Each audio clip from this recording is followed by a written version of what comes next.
जी feel हो रही थी कि बाबा ने कहा और आज ही किया। तो जिस दिन बाबा ने कुछ कहा अगर आप उस दिन करोगे तो उसी दिन करो, तो उस दिन आपको बहुत खुशी भी होगी और बल भी भरता है। और उस दिन ऐसा नहीं लगता मेहनत का कुछ अनुभव ही नहीं हुआ।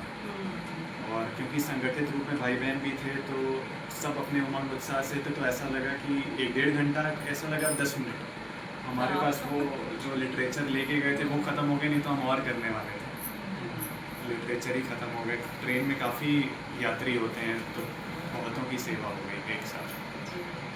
होता है ऐसा जब हो तो उसकी खुशी बहुत होती है। जी बात तो एक और एक्सपीरियंस है जी जैसे एक्टिंग लाइन से पूजा आत्मा का है लेना, तो उसमें थोड़ा शरीर का भी ध्यान रखना पड़ता है।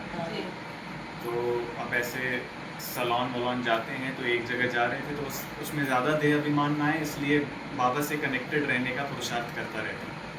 बुद्धि बाबा में लगाए रखने का पुरुषार्थ करता रहता हूँ। तो एक सिस्टर जो हैं वो अपना वर्क कर रही थी, तो मैं बाबा से बात कर रहा था कि बाबा इन सिस्टर की अगर कुछ सेवा करनी हो तो आप ही कुछ बात स्टार्ट करवाइएगा।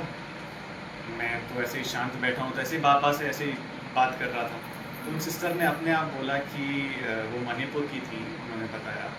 तो बोला कि मणिपुर में बहुत टाइम से नहीं जा रही हूँ, वहाँ पे राइड्स चल रहे हैं, तो जब से उन्होंने वहाँ पे एक शिव मंदिर था, वहाँ पे वो शिव मंदिर तोड़ दिया, तब से मेरा मन उठ गया वहाँ जाने से। तो मैंने कहा तो बाबा ने बहुत अच्छी ओपनिंग दे दी, क्योंकि वो शिव भक्त निकली। तो फिर उनको धीरे धीरे स्टार्ट किया, तो वो काफ़ी अच्छा उनको लगा भी। ये ज्ञान की पॉइंट्स काफ़ी उनसे सुन के ऐसा लग रहा था कि वो भक्ति में थी काफ़ी। तो ऐसा लग रहा था कि वो ये जो है ज्ञान बहुत जल्दी उठा लेंगी, तो सेंटर का परिचय दिया तो वो कोर्स भी करेंगी। तो ये एक्सपीरियंस हुआ कि जब आप कुछ भी लौकिक कार्य भी कर रहे हो, अगर बैक ऑफ द माइंड आप बाबा से कनेक्टेड हो, तो वो किसी न किसी रूप में उस आत्मा सेवा की हो भी जाती है। सर्विस करा देगी। यही तो दुआओं का फल करेंगे जहाँ आपको सेवा होती करनी है। होगी, आप उन्हीं आत्माओं से मिलोगे। ये तो बाबा ने कहा है, मैं मदद करता हूँ। पर कनेक्टिविटी ज़रूरी है। हाँ यहाँ पे रखा हूँ। तो वहाँ पे बाबा का सेंटर बहुत पास में मिल गया, जहाँ हमारी शूटिंग थी भीड़ में, और भीड़ में शूटिंग थी, और उससे बहुत पास एक सेंटर था बैजनाथ में बाबा का सेंटर था। तो वहाँ से रोज़ भोजन आ जाया करता था। वहाँ पे दीदी जो हैं, वहाँ पे एक बार मिल के आया मैं दीदी से, तो इतना अच्छा भोजन आ जाता था कि मेरा तो हो जाता था, साथ में और जो क्रू मेंबर्स थे उनका भी हो जाता था। और वैसा बता रहे थे, अच्छा लगा।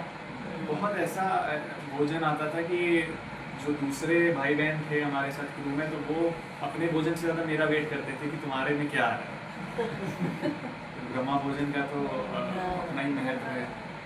वहाँ पे काफ़ी शूट के दौरान भी ऐसे कुछ इंसिडेंट से बारिश पड़ जाती थी, तो ऐसा लगता था शूट नहीं हो पाएगा। तो डायरेक्टर और जो सिनेमेटोग्राफर थे वो एकदम नर्वस हो जाते थे, वो मुझसे बोलते थे। तो मैं तो एकदम काम रहता था, मुझे पता था कि अगर नहीं होगा तो उसमें भी कल्याण है, अगर होगा तो उसमें भी अच्छा ही है, रुकेगा नहीं काम। तो जैसा ही ये संकल्प लेके ऐसा एक्सपीरियंस हुआ, 15 मिनट में बारिश रुक गई, जो कि प्रिडिक्टेड थी पूरे दिन चलेगी, नहीं हो पाएगा आज काम, तो वो 15 दिन में रुक जाती थी। कहीं जाते थे तो वहाँ परमिशन नहीं होती थी शूट करने की, तो परमिशन मिल जाती थी। तो ऐसे बहुत सारे काम अगर आप बाबा पे छोड़ दो, अच्छा इंटेंशन है, अगर आपके back of the mind intention अच्छा है। फिर वो जवाबदार हो जाता है। फिर वो आपका खाना सब जगह चलो वहाँ तुम्हारे से दिया खाना निकले, तो आपने खाने का कैसे संकल्प मैं अब सीख गया हूँ, मैं खुद ही कुक अपने कर आप लेता खुद कर हूँ। लेते कहीं हैं। अगर आप भी मुझे बनाते किचन हैं? मिल जाता है तो मैं खुद बना लेता हूँ। काफ़ी चीज़ें ऐसी आती हैं कि अगर सौभाग्य कहा गया।